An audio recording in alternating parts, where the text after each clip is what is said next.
President Ronald Reagan once said, "Freedom is never more than one generation away from extinction." That statement is more true now than ever before. Hey, what's up guys? My name's Jason Dames. I know a lot of you guys are concerned about the recent mandates, the loss of our freedoms, and all the chaos that's going on in the world. And if you're like me, you're probably like, man, hey, I'd love to be able to do something about this. I just don't know what to do, right? And so I don't claim to have all the answers for sure, but October 4th, we're gonna basically host what's called a Biblical Citizenship class.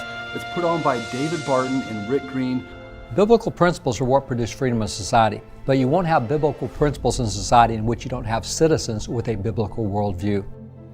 The primary goal of the class is to educate us as citizens on the Constitution, what the Bible has to say. And you begin to love what God loves and hate what He hates in the Scriptures because your heart is lining up with the heart of God because of the gospel. What the founders were thinking whenever they created our government, and how it's for the people and by the people.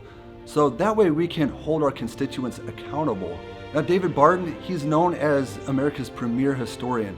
They have a museum out in Texas that has over 100,000 different documents from before 1812 of our early founding of our country. This guy's like an encyclopedia when it comes to the early founding of our country.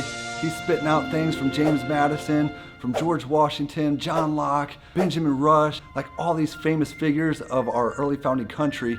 And it's such a great class, you're not gonna wanna miss it. It's inspiring, it's something that when you leave from the class, you're gonna be like, man, I wanna do something. So it's great to have good information, but at the end of the day, it's like, hey, what do we do with it?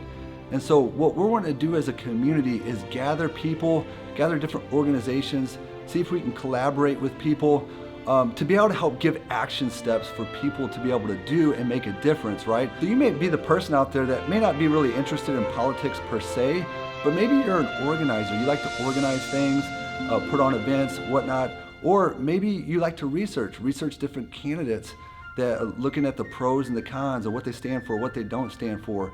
Or maybe you want to be involved in the school board or the local police, and you want to be active in those particular parts, and that you can be able to offer information of what's going on at different particular times. And so that's the main goal. We want to be able to help inspire you through this class, but also collectively as a community, gather together, see what your interests are. We're going to have a list in the back of the room after the class is over that will allow you to be able to sign up for areas of interest that you would like to participate in. And with everybody doing a little bit, we can make a really big difference, right? So again, we don't have all the answers. If you're an organization out there that's already doing similar things, maybe in the school boards or other areas, we would love to be able to collaborate with you. Come on out to the event. It's going to be on October 4th through November 22nd. It's an 8-week class, and we would love to invite anybody and everybody that wants to be able to make a difference. We're going to be hosting it at my church. Our pastors have been gracious enough to open up the building. And so I'll put the address in the description. We're also going to be hosting this online through Zoom. And so I'll also put the Zoom link in the description as well. All you'll have to do is click on the link if you want to host a group of people at your house, and you can reach out to us specifically if you want to put your name on different interest levels. And so hopefully y'all can make it. We would love to see you there. God bless you guys. Have a great night.